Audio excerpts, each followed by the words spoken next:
Hello, friends. Welcome to An Academy. This is me, Dr. Siddharth Arora, and friends, we are continuing with our series that is reverse engineering method to crack UPSC Civil Service Examination.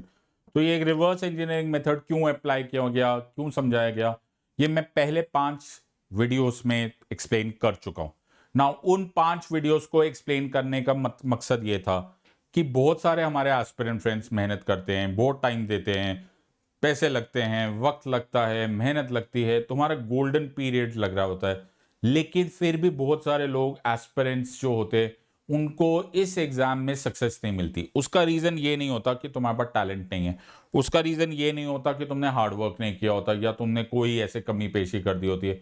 Idea ये होता है कि तुम्हें पता ही नहीं चलता। Many of the aspirant friends को ये आइडिया ही नहीं होता कि इस एग्जाम को अप्रोच ही अलग तरीके से करनी होती है। And till the time you understand कि इस एग्जाम को अप्रोच कैसे करनी होती है, you are bound to keep on repeating the same mistake. Einstein बोलते थे, शायद आइंस्टाइन था, पता नहीं किसने बोला था, लेकिन कोट बड़ा फेमस है कि the very definition of insanity is कि आप एक ही चीज को बार बार करते रहो, सेम तरीके से करो और एक्सपेक्ट करोगे रिजल्ट्स अलग आएंगे। No, yes, try and you will succeed होता है, लेकिन ट्राई में ये भी चेक करना होता है कि हमें सेल्फ एनालाइज कर लेना होता है कि जो हम ट्राई कर रहे हैं वो ठीक तरीका है भी कि नहीं, कि it requires some kind of change. इतना बुद्धि सबको होनी चाहिए, and that is one officer like quality जो कि यूपीएससी सिविल सर्विस एग्जामिनेशन में आपका टेस्ट हो रहा है। अब प्रॉब्लम यह है कि हम लोग स्कूल के नशे से निकले ही नहीं, कॉलेज के हमारा इरादा बदला ही नहीं और हम पहुंच गए वर्ल्ड के टफेस्ट एग्जाम देने। मैंने इस चीज को रियलाइज किया, पिछले 3 सालों से मैं अनअकैडमी में पढ़ा रहा हूं और मैंने स्टेलर रिजल्ट्स प्रोड्यूस किए। उससे पहले मैं जितने भी ऑर्गेनाइजेशन में प्रोड्यूस कर रहा था ये रिजल्ट्स बार बार आ रहे थे, और कुछ तो होगा जो मैं समझ गया था और मैं अपने एस्पिरेंट्स को समझाने में कामयाब हुआ था। वही मैं आज तुम्हें समझाने की कोशिश कर रहा हूं कि इस एग्जाम को समझने के लिए रिवर्स इंजीनियरिंग मेथड होना होगा। सो तुम इस वीडियो को ढंग से वॉच करो। आज सबसे पहले हम प्रीवियस 5 वीडियोस को रिवाइज करेंगे और ये आखिरी बार रिवीजन होगा इन 5 वीडियोस का। जब ये 5 वीडियोस रिवाइज हो जाएंगे मैं सारे क्वेश्चंस कर लूंगा, और जिन लोगों ने मिस किया हुआ है प्लीज जाकर उन पहले 5 वीडियोस को देख लीजिएगा। टाइम पास करने यहाँ पे बैठना मत। मैं बड़ा स्लो पढ़ाऊंगा लेकिन थरो पढ़ाऊंगा। जैसे मेरे सारे प्लस स्टूडेंट्स हैं, उनको रात को 3 बजे भी आप तुम फोन करके पूछोगे पॉलिटी तो वो आंसर दे देंगे। क्यों? क्योंकि मैंने उनको रटवाया नहीं है, मैंने उनको सब्जेक्ट उनका part and parcel of body, DNA, mind and आत्मा कर दिया। इन अदर वर्ड्स वो उनका डीएनए चेंज हो चुका है, अब उनके रग रग में सब्जेक्ट आ चुका है। इसके लिए थोड़ा सा टाइम लगता है, थोड़ा सा संयम लगता है। अगर हमारे बीच में ऐसे कुछ एस्पिरेंट्स फ्रेंड्स बैठे हैं जो ये वीडियो देख रहे हैं और उनको टाइम पास करना है, जो कि बहुत सारे लोग होते हैं, तो आप प्लीज इस यहाँ पर आपको कुछ खास मजा नहीं आएगा, आप प्लीज छोड़ के चले जाइए। टाइम पास करने का यहाँ पर जगह है नहीं। यहाँ पर स्लो पढ़ाया जाएगा, थरो पढ़ाया जाएगा, इंश्योरिंग कि एक बार सब्जेक्ट समझ में आ गया फिर कभी ना भूला जाए।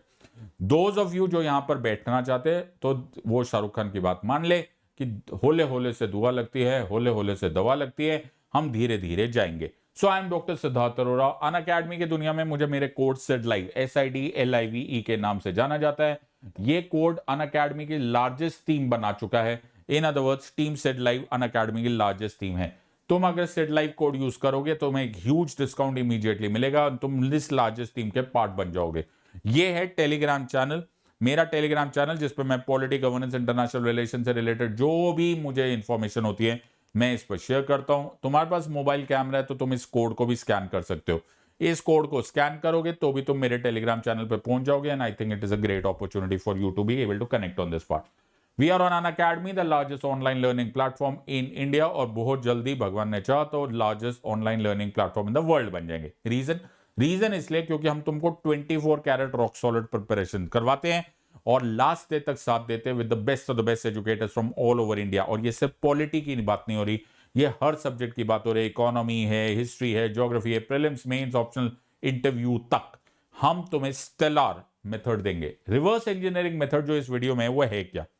अगर मैं तुम्हें 1+2+3+4+ छोटे छोटे छोटे टुकड़े दे दूं, छोटे छोटे इलेक्ट्रॉनिक पार्ट्स दे दूं, प्लास्टिक पार्ट्स दे दूं, लोहे के पार्ट्स दे दूं, मैकेनिकल इंस्ट्रूमेंट्स दे दूं और बोलो एक एरोप्लेन बना के दिखाओ, ये एक बड़ा ही डिफिकल्ट टास्क हो सकता है और ये बड़ा इंटिमिडेटिंग होता है, घबराहट होगी, दिल धड़कने लगेगा। अब बेटर वे इज कि आपको कौन समझाएगा कि कैसे पास करना है। तो इसका तरीका क्या है? आप ये सपोज ये सुपरसोनिक प्लेन है, इस सुपरसोनिक प्लेन को आपने छोटे छोटे पार्ट्स में तोड़ दिया और तुम्हें लास्ट में उसके सारे कॉन्स्टिट्यूएंट पार्ट्स दिख गए, तब तुम्हें पहली बार और शायद एक बार ही समझ में आएगा, ओहो ये अरेंज हुए कैसे थे। यही काम मैं तुम्हारे लिए करके दूंगा। Final supersonic UPSC civil service examination में क्या होता है सर, एमसीक्यूज होते हैं, उसके आंसर्स होते हैं। तो मैं क्या करूंगा, हम एमसीक्यूज को और उसके आंसर्स को छोटे छोटे छोटे छोटे कॉन्स्टिट्यूएंट बेसिक पार्ट्स में स्प्लिट कर देंगे, ताकि तुमको बिल्कुल बेसिक नॉलेज समझ में आ जाए। ओहो, इतना मुश्किल नहीं था। जैसे तुम्हें ये आहा मोमेंट आ जाएगा, तुम्हें ये एग्जाम अचीवेबल लगने लग जाएगी।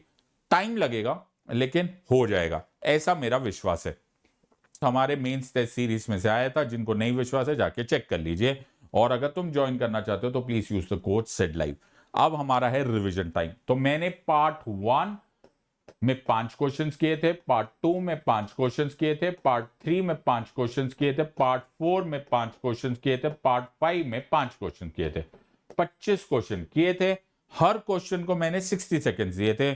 उसमें मैंने एलिमिनेशन मेथड सिखाया था, E2C2। E2C2 क्या होता है? Eliminate 2 and choose from 2। क्या मैंने किया है?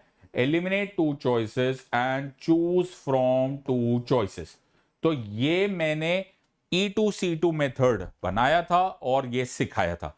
जिन लोगों ने वो अटेंड किया है वो अब इन क्वेश्चंस को आंसर देंगे, लेकिन अब 60 सेकेंड नहीं मिलेंगे, अब मिलेंगे 5 सेकेंड। और जिन्होंने नहीं अटेंड किया हुआ है वो कृपा करके पार्ट 1 2 3 4 5 रिवाइज कर लीजिए, बिकॉज ये आखिरी बार रिवीजन हो रहा है। अब हम पार्ट 6 पे आ चुके हैं और पार्ट 6 के बाद अब हम रिवीजन में कभी भी इन 25 क्वेश्चंस को नहीं करेंगे। तो तुम्हारे पास 5 सेकेंड है, फटाफट रेडी हो जाओ। पहला question, which amongst the following use the term democratic decentralisation to describe local government in India? Balwant Rai Mehta committee, Ashok Mehta committee, Sarkaria commission and Mandal commission. तुम्हारे पास टाइम है 5 second. 1 2 3 4 5। Answer of course is Balwant Rai Mehta committee. जिन लोगों ने इसको मिस किया हुआ है प्लीज जाके पार्ट 1 देख लीजिए। मैं तुम्हें बता चुका हूं उसको एलिमिनेट कैसे करना है and so on and so forth. Question number 2, time ही नहीं दे रहे हो sir, no time. Which are the following provides for alteration of the boundaries of an existing state in India? 1 2 3 4 article 2, article 368, article 32, article 3, A B C D 1 and 4 only, 1 2 and 3, 2 and 3 only and 4 only।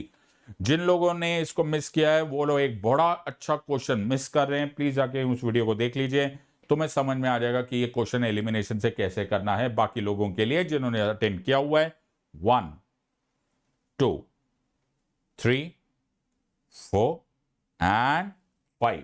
Of course, answer is 4, or rather D only, or 4 only, that is Article 3। क्यों Article 2 नहीं है इसका answer, ये तुम्हें मालूम होना चाहिए, और ये मालूम होने के लिए आपको वीडियो दोबारा देखना पड़ेगा। क्वेश्चन नंबर 3, फुर्सत नहीं दे रहा मैं, 1 सेकंड का टाइम नहीं, क्योंकि अब तक तुम्हें ये रिवाइज होना चाहिए और ये मैं 5वीं बार रिवाइज करा रहा हूं। तो तुम सोच सकते हो कि मैं कितनी शिद्दत से तुमको पढ़ा रहा हूं, ताकि तुम्हारा सब्जेक्ट कितना स्ट्रांग हो जाए। ऐसे पढ़ाना होता है, ऐसे पढ़ना होता है। Part D states at the time of independence of India consists of which of the following? 1 all princely states, 2 Andaman and Nicobar Islands, 3 Jammu and Kashmir state and 4 is Delhi। तुम्हारे पास है 5 second. 1 2 3 4 and 5। Answer of course is Andaman and Nicobar islands. जिन लोगों ने इसको miss किया है, ये बहुत ही सॉलिड क्वेश्चन है। इसको मैंने एसोसिएट किया था 7th अमेंडमेंट 1956 से, स्टेट रीऑर्गेनाइजेशन से, फजल अली कमीशन से and so on and so fourth. इसको पढ़ लेना, बहुत अच्छा क्वेश्चन है। Question number 4, which constitutional amendment provided for formation of National Judicial Appointments Commission for appointment of judges? First Amendment 51, 99th Amendment 2014, 7th Amendment 56, 91st Amendment 2003। Elimination method E2C2 इसमें बड़ा ही effective रहेगा। अगर तुम इसको नहीं देख चुके हो तो एक बार जाकर इस वीडियो को जरूर देख लीजिएगा, आपका बड़ा फायदा होगा। Your time starts now. 1 2 3 4 and 5। Very nice answer, of course, is 99th Amendment 2014। You should be knowing in and out of this। Last question था, तो ये पार्ट 1 का लास्ट क्वेश्चन था। क्वेश्चन नंबर 5 था। Please don't miss this part. Who amongst the following is the chairman of the zonal council to deal with state disputes? Prime Minister of India, Minister of Home Affairs, President of India or Governor of the States? बहुत ही interesting question, और मैं seriously बताऊं तो काफी बार ये पूछा भी गया है। Don't miss this. सो जिन लोगों ने रिवाइज नहीं किया हुआ है वो तो जाके वीडियो देखेंगे, जिन्होंने रिवाइज किया हुआ है 1 2 3 4 and 5. Answer, of course, is Union Minister of Home Affairs. So this is Union Minister of Home Affairs and you should be knowing this completely. तो यहां पे खत्म हो गया था हमारा राउंड 1 और फिर हमने स्टार्ट किया राउंड नंबर 2 और राउंड नंबर 2 में हमने जब स्टार्ट किया तो ये हमारा क्वेश्चन नंबर 6 है, यानी कि राउंड नंबर 2 का पहला question. Let's do this. The governor can reserve the bill for the consideration of the president under which article of the Constitution of India? 111, 200, 201 and article 100. ये इस क्वेश्चन को भी हमने एक रिवाइज किया था. इनफैक्ट ये क्वेश्चन मैंने बना के मैंने गूगली डाली थी बिकॉज इसमें एक बड़ा मेजर कंफ्यूजन है. सो मुझे ऐसे उम्मीद है कि जिन लोगों ने अटेंड किया है उनको याद है और जिन्होंने नहीं अटेंड किया प्लीज देख लेना, क्योंकि हो सकता है एग्जाम में तुम्हें ये थोड़ा सा तकलीफ दे दे. Question 1 2 3 4 and 5. Of course answer मैंने यहां पे 200 एंड 201 दोनों पॉसिबल आंसर्स है and you should be knowing both of them completely. ये बड़ा जरूरी है कि तुम उस वीडियो को देखो और समझो कि उसमें क्या कंफ्यूजन था. मैंने तुम्हें एग्जैक्टली पढ़ के बताया था. Next question, question number 7. What is the maximum time period that the state legislative council can delay the state legislative assembly for passing an ordinary bill in case of a disagreement between the two? 6 months, 3 months, 4 months या unlimited time. बहुत ही interesting question है. इस question को mains में भी पूछा जा सकता है इन अ डिफरेंट वे, लेकिन ये पूछा जा सकता है, इसमें कोई डाउट नहीं है. Make sure that you know this question in and out. 6 months, 3 months, 4 months, unlimited time. 1 2 3 4 and 5. Of course, answer is 4 months. हमने इसको किया हुआ है. 3 months in the first instance और 1 month in the second instance. So 3 और 1 total 4. So question number 8. Please remember ये part 2 चल रहा है और उसका next question. Which amongst the following is not a part of the basic structure doctrine of the Constitution of India? Democracy, secularism, socialism, separation of judiciary from the executive. बड़ा ही intelligent question है और मैंने इस पर खुद ही question बना के खुद ही डिस्कशन किया था कि यार पूछने को तो इससे रिलेटेड बहुत कुछ पूछा जा सकता है. Make sure that you know this question in and out और time starts now. 1 2 3 4 and 5. Of course answer is socialism, लेकिन हमने इस पर डिस्कशन किया था कि ये सोशलिज्म की जगह सोशलिस्ट होता तो क्या मतलब होता और सोशलिज्म होने की वजह से ये क्वेश्चन का आंसर क्या है. जिन्होंने नहीं किया है मैं फिर रिपीट कर रहा हूं, राउंड 2 देख लेना. Which of the following countries has federal structure closest to that of India? USA, UK, Canada and China. ओहो, बहुत ही खतरनाक क्वेश्चन है.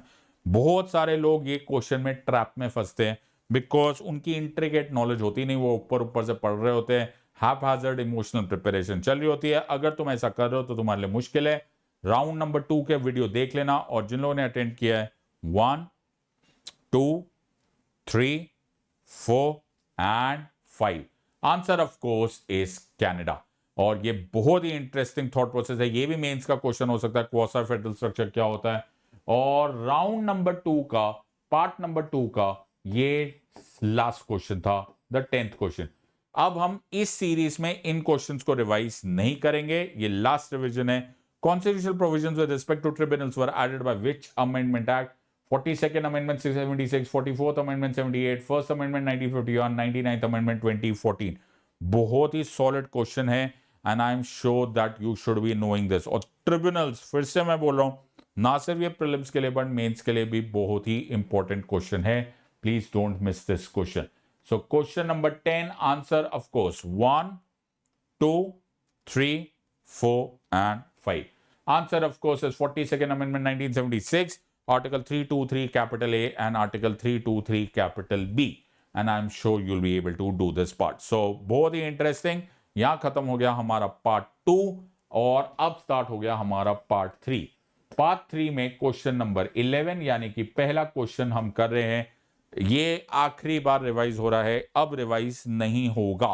तो जिन लोगों ने इसको करना है अभी ये रिवाइज करो.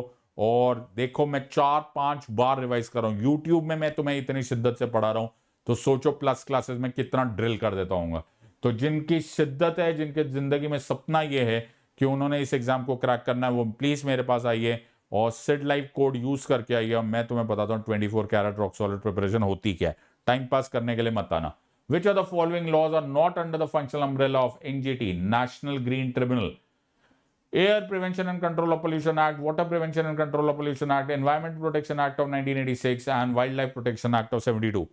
बहुत ही प्यारा क्वेश्चन है और ये बड़ा ही फैक्चुअल क्वेश्चन है जो बहुत कम लोगों को मालूम होता है, क्योंकि ज्यादातर लोग एनजीटी पढ़ते नहीं। जिन लोगों ने पढ़ा हुआ है 1, 2, 3, 4 and 5, answer of course is wild life protection act of 1972। बहुत ही इंपॉर्टेंट, प्लीज रिवाइज कर लेना, पार्ट 3 जाकर देख लो। Question number 12. The date 24th December 1996 is known for which of the following with regards to Panchayati Raj institution? 73rd Constitutional Amendment Act enforced. Reports of Ashok Mehta Committee was tabled. Panchayat extension to scheduled areas law enforced. 74th Constitutional Amendment Act enforced. Panchayat local government एक ऐसा topic है जहां तक आते आते ज्यादातर लोगों की ऐसा बत्ती उड़ जाती है, अरे भैया कौन पढ़ेगा। बेटा पढ़ लेना, और जिन लोगों ने इस क्वेश्चन को नहीं अटेंड किया जाकर देख लेना। जिन्होंने अटेंड किया हुआ है 1, 2, 3, 4 एंड 5, तो ऑब्वियसली ये आंसर पेसा एक्ट ऑफ 1996 से डील कर रहा है। एंड इस वीडियो को, इस पार्ट 3 को देखोगे तो तुम्हें एलिमिनेशन मेथड भी समझ में आ जाएगा कि क्यों मैंने एलिमिनेट करना सिखाया था इसमें। Question number 13. On June 25th, 1975, the then Indira Gandhi government imposed emergency in India on the grounds of war, external aggression, internal disturbance or armed rebellion. ओहो, ये क्वेश्चन में भी ट्रैप है। ये क्वेश्चन आराम से हो नहीं सकता, लगता सिंपल है लेकिन छोटा पैकेट बड़ा धमाका है ये। ऑलराइट, सो इस वीडियो को भी देख लेना, तुम्हें समझ में आ जाएगा। जिन्होंने अटेंड किया है 1, 2, 3, 4 एंड 5, ये इंटरनल डिस्टर्बेंस है। बहुत सारे नादान परिंदों को लग रहा होगा कि सर आर्म रिबेलियन क्यों नहीं है, तो वो जाकर वीडियो में देख लेना, तुम्हें समझा दूंगा मैं, और समझा चुका हूं by elimination. Question number 14. A member of the legislative council of the state must submit his resignation to speaker of the legislative assembly, chief minister, governor and chairman of the legislative council. लगता है straightforward question है, लेकिन फिर भी on the day of the exam ये काफी confusion cause कर सकता है। Please don't come in the trap, ये मौका अच्छा है, पढ़ लो।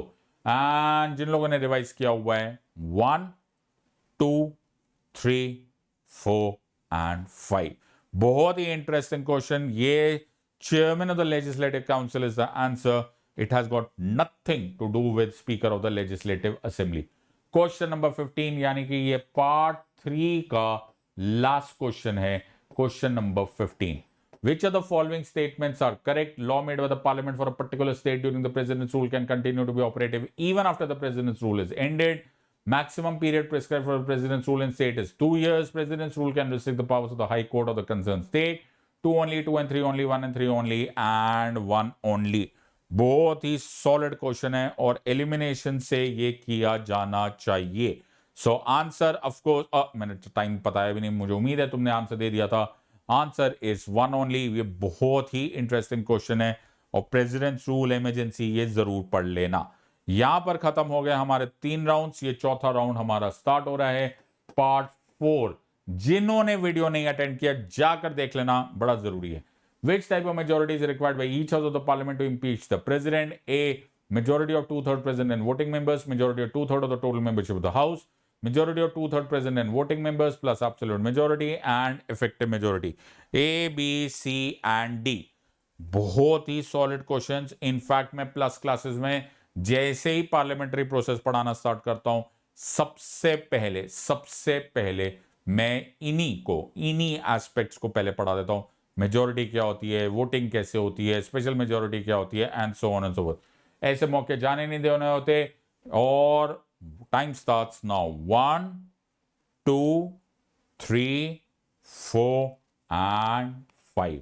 Answer of course is majority of 2/3 of total membership of the house. इसी को बोलते हैं स्पेशल मेजोरिटी अंडर आर्टिकल 61। ये बहुत सॉलिड क्वेश्चन है, largest majority and so on and so forth. Question number 17 coming your way, यानी कि part 4 का हमारा second question. Which of the following is not true? The Legislative Council once abolished cannot be re-established. B. Money bills can be introduced both in the Legislative Assembly and the Legislative Council. Governor can veto a money bill only once, या all of the above. जब भी negative questions आते हैं, B very very careful. जब बोला जाता है not true etcetera etcetera, बहुत ध्यान से आंसर दिया करो, बिकॉज इन क्वेश्चंस में ट्रैप होता है. सो टाइम स्टार्ट हो गया है. 1 2 3 4 एंड 5. ऑफकोर्स ये सारे रॉन्ग है. लेजिस्लेटिव काउंसिल एस्टैब्लिश हो सकता है, मनी बिल सिर्फ लेजिस्लेटिव असेंबली में, गवर्नर साहब को वीटो का पावर नहीं है at all. In other words सारे के सारे ये नॉट ट्रू है. Question number 18, which of the following is not mentioned in the constitution. मैं फिर बोल रहा हूं, एक और नेगेटिव क्वेश्चन है. Collective responsibility, composition of the legislative council, no confidence motion, या फिर definition of a money bill.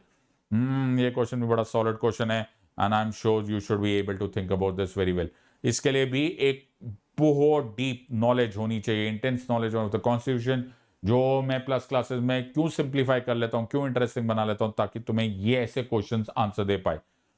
1 2 3 4 and 5. Of course, answer is no confidence motion.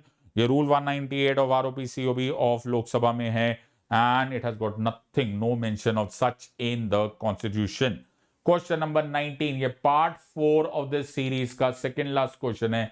Please don't miss this. इसको जाकर देख लीजिए, उसमें तुम्हें समझ में आ जाएगा कि E2C2 मेथड कैसे यूटिलाइज किया जाता है. 2 एलिमिनेशंस और फिर 2 में से चूज करना होता है. सो ये पार्लियामेंट्री कमेटी का क्वेश्चन है. मैंने तुम्हें पिछली बार भी बताया था, बड़े बड़े धुरंधरों के लिए जो दुखती नब्स होती है वो पार्लियामेंट्री कमिटीज होती है. इसको कैसे एलिमिनेट करना है मैंने सिखाया हुआ है. Please don't miss this. Which among the following parliamentary committees is a select committee, public accounts committee, committee on public undertakings, estimates committee, and department related standing committee. 1 2 3 4 and 5.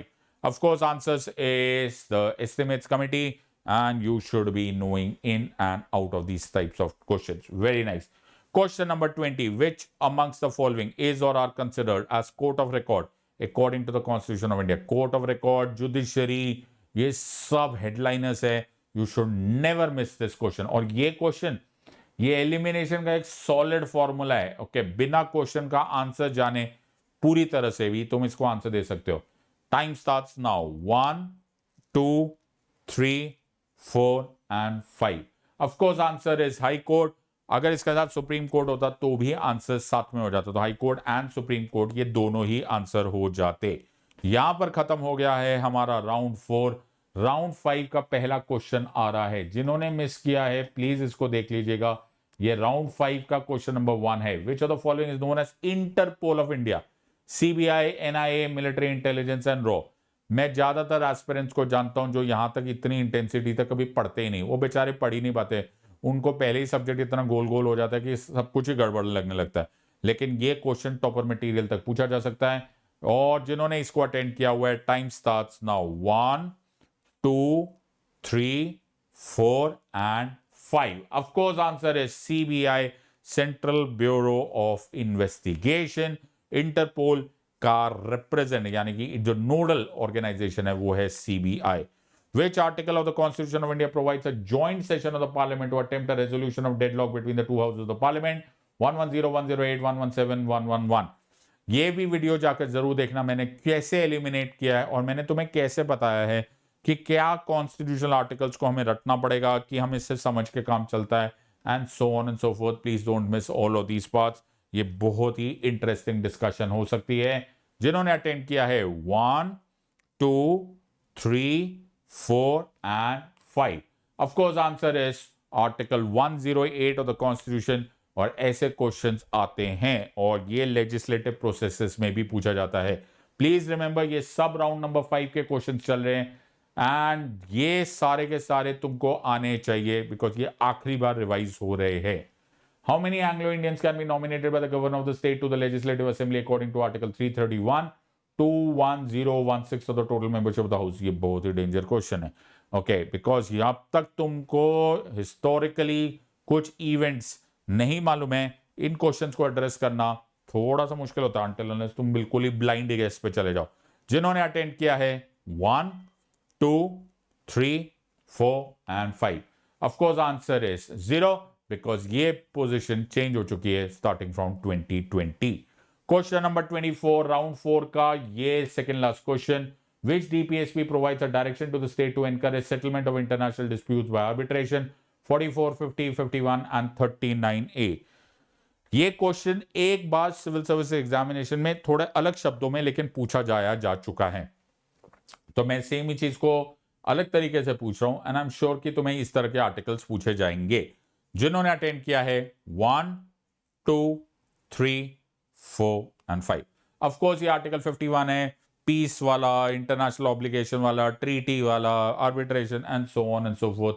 ये सब आर्टिकल 51 है DPSP में. If you remember 1-2 साल पहले ये civil service examination में आया हुआ है. एंड फाइनली राउंड 5 का last question. Which of the following office represents India at the level of INTOSAI? Chief Election Commissioner of India, CAG, Chief Justice of India, and Attorney General of India. बहुत ही मजेदार question है लेकिन ये topper level question है.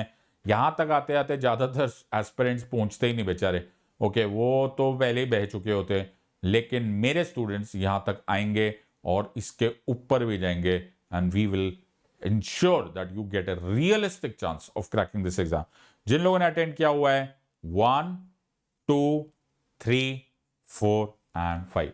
Of course, answer is Comptroller Auditor General of India. INTOSAI is International Organization of Supreme Audit Institutions. और यहां खत्म हो गया राउंड 5. यहां तक हमने रिवाइज करा लिया है. अब तुम्हारा काम है इसको रिवाइज करना और करते रहना जब तक ये तुम्हारे डीएनए का पार्ट नहीं बन जाता और तुम मिस नहीं करते. अब हम स्टार्ट कर रहे हैं राउंड 6 और राउंड 6, 7, 8, 9, 10 इसी सीक्वेंस में जाएगा. राउंड 7 में मैं राउंड 6 रिवाइज करूंगा, राउंड 8 में मैं राउंड 6 एंड 7 रिवाइज करूंगा and so on and so fourth. ये हम चलते रहेंगे and this is how doing this. तो पहला सर पार्ट 1, 2, 3, 4, 5 तुम्हारे हवाले. अब हमने 5 बार रिवाइज कर दिया है, अब आगे देखते हैं. आज का पहला question, question number 26. What is the maximum time period to which the Lok Sabha can be extended during the imposition of national emergency under Article 352, 6 months, 1 year, indefinite time period, 6 months at a time, indefinite time period, 1 year at a time. तुम्हारे पास है 60 seconds. अब फुर्सत में मिलने वाला तुम्हें 60 seconds मिलेगा. +1 for a correct answer, -1 for a wrong answer, and 0 if you left it unattempted. चलो देखते हैं. So अब आंसर दो सोच समझ के. 60 seconds, your time starts now.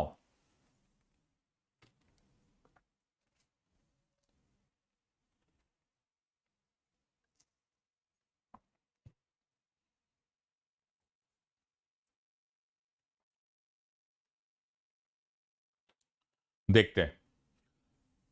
हम इसमें रिवर्स इंजीनियरिंग यूटिलाइज करेंगे, यानी कि इस क्वेश्चन से सारे पॉसिबल परम्यूटेशन कॉम्बिनेशन निकाल के आंसर दे देंगे.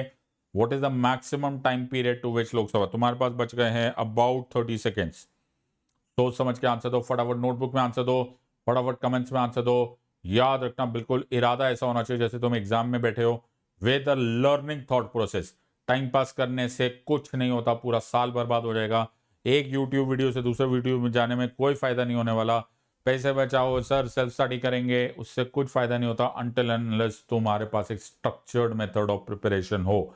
तुम अपना साल 2 साल वेस्ट कर दोगे, कोई सेंस नहीं बनता है. Your time is up and answer of course is indefinite time period, 1 year at a time. +1 for a correct answer अपने आप को दे दो, -1 for a wrong answer and 0 अगर तुमने अनअटेम्प्टेड छोड़ दिया. पता नहीं क्यों अनअटेम्प्टेड छोड़ोगे, लेकिन छोड़ दोगे. अब इसको लिखा क्या है, ये लिखा है आर्टिकल 352 में लोकसभा को एक्सटेंड. अब लोकसभा का जो नॉर्मल टाइम पीरियड है वो है 5 years बिल्कुल. लेकिन अगर इमरजेंसी चल रही हो, 352 की नेशनल इमरजेंसी चल रही हो और लोकसभा का 5 साल खत्म हो गया, तो लोकसभा को डिसॉल्व नहीं किया जाता, लोकसभा को एक्सटेंड कर दिया जाता है. सो एक लोकसभा को एक्सटेंड करने के लिए 1 साल का पीरियड बढ़ा दिया जाता है. तो जो 5 साल का लोकसभा होता है वो 6 साल का हो जाएगा before the expiry of 6 years. यानी कि 1 साल खत्म होने से पहले पहले अगर उस टाइम इमरजेंसी अभी भी चल रही हो, या फिर ऐसी रिक्वायरमेंट है कि लोकसभा अभी डिसॉल्व नहीं करनी है हमको क्योंकि इमरजेंसी चल रही है, तो आपको एक और बार मौका मिलेगा before the expiry of 6 years फिर से एक रेजोल्यूशन पास करके फिर लोकसभा को 1 साल बढ़ा दिया जाएगा. एंड दिस वे एक एक साल का एक्सटेंशन किया जा सकता है for an indefinite period of time. यही चीज इमरजेंसी के लिए भी होती है, लेकिन इमरजेंसी को जब बढ़ाया जाता है for an indefinite period of time, but 6 months at a time. ये क्या है? 1 year एट अ टाइम। ये क्या है? 6 months एट अ टाइम। तो अगर तुमको यहां पर समझ में आ गया तो ये दो पहले वाले बड़े आराम से एलिमिनेट हो सकते थे, क्योंकि इतना मालूम होना चाहिए कि जब तक इमरजेंसी चलेगी तब तक लोकसभा बढ़ाया जा सकता है। तो इतना गारंटेड था कि ये इंडेफिनेट टाइम है। तो E2 C2। चलो एक और क्वेश्चन करते हैं। क्वेश्चन नंबर 27, फिर से 60 सेकेंड्स है, ध्यान से आंसर दो। Which fundamental rights provides for indemnification of any act by the officer done by the officer of the union by the parliament during martial law? 34, 35, 31, 33। बहुत ध्यान से आंसर देना। अब तुम्हें समझ में आएगा कि कीवर्ड कैसे पकड़ना होता है। If you are able to catch the keyword, तुम्हारा काम हो जाता है। तुम्हारे पास है 60 seconds, +1 for a correct answer, -1 for a wrong answer and 0 if you left it unattempted. 0 वाले जो अनअटेम्प्टेड है, पहले मुझे ये बताओ अनअटेम्प्टेड छोड़ोगे क्यों? हाँ, वीडियो में क्यों आ रहे हो? 45 सेकेंड्स रह गए। Which fundamental right? E2 C2 formula use करो, 2 एलिमिनेट करो और 2 जो बच गए उनमें से आंसर चूज करना। सिविल सर्विस प्रीलिम्स में प्लीज गलती मत करना, चारों को एक साथ मत देखना, बहुत पछताओगे, कंफ्यूजन हो जाती है। कम से कम 2 एलिमिनेट होते हैं। जिनको नहीं आता है एलिमिनेट करना, उनको सब्जेक्ट ही नहीं आता, वो तब बोलते हैं अरे एलिमिनेट नहीं होते। राइट, ऐसे नहीं होता बेटा। हर क्वेश्चन पेपर को मैं पिछले 12-15 साल में जितने भी क्वेश्चन पेपर आ पाएंगे, मैं तुम्हें ऑन फेस ऑफ इट दिखा सकता हूं, बड़े इजीली 2 एलिमिनेट हो सकते हैं। लेकिन जिनको सब्जेक्ट ही नहीं आएगा वो ऐसी ऐसी बातें करेंगे। तुम ध्यान से E2 C2 फॉर्मूला यूटिलाइज करो। और your time is up and the answer of course is martial law deal करता है आर्टिकल 34 से। अब इसका तरीका क्या होता है मालूम है? कीवर्ड्स पकड़ के रखो। राइट, तुम्हें जरूरी नहीं है कि सारे के सारे आर्टिकल्स रट्टे होने चाहिए, लेकिन थोड़ा बहुत सबको मालूम है। तुम्हें मालूम है 31 बेसिक स्ट्रक्चर डॉक्ट्राइन के टाइम पे पढ़ा जाता है। हाँ, 31 वो compulsory acquisition of property and so on and so forth. 33 हमने बहुत कॉमनली देखा है, आर्म्ड फोर्सेस वाला, you know the intelligence agencies को सारे राइट्स नहीं होते, waiver of rights and so on and so fourth.